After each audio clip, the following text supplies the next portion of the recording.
Well, hey, engineering students, we are back for part 2 in this activity, creating a coil or a spring. So there isn't an automatic spring feature in OnShape, but we can create this kind of through a little bit of a backdoor. So it starts by creating a cylinder and then picking a specific diameter and a specific height that you want your spring to be. So in this case, it's a 2-inch diameter and it's 4 inches tall. This is a fairly beefy spring. Okay, so back into our 2.2.5 file, let's go ahead and add a part studio. And let's go ahead and rename this tab with coil or spring or something. That way we know that's what's in this tab. So we're going to start with this cylinder, and I'm going to build it from the bottom up, or in this case, the top plane. So let's go ahead and create the sketch, and let's make a circle centered on the origin. Definitely a good practice to start there, and make this a diameter of 2 inches. Green check that, and now we're going to extrude that circle up 4 inches to make this cylinder. Now, of course, you could create a cylinder through a revolution instead, but this is one way to do that.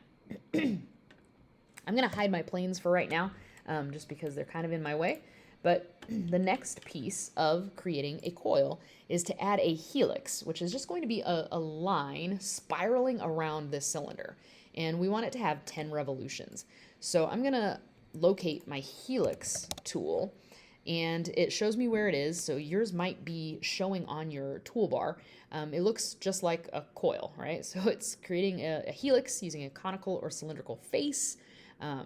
And so we can tell it how many revolutions to have and things like that. So I'm going to click on helix and then choose my cylindrical face. So my input type is turns, start condition, start angle 0 degrees, end condition needs to be height. That would be great. And target revolutions is 10. Clockwise is my setting. All of that seems fine because now I can see this spiral going around my cylinder.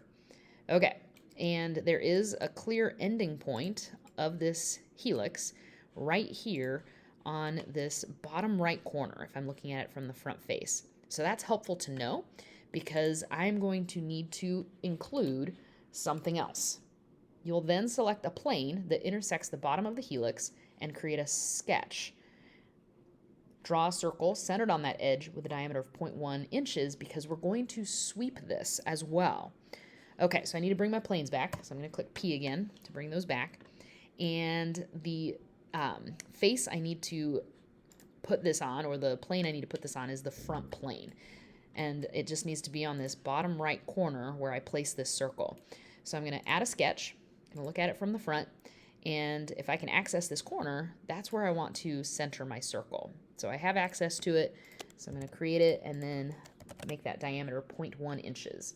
So that's how thick my coil metal will actually be. So let's green check that, and we're going to choose the sweep tool.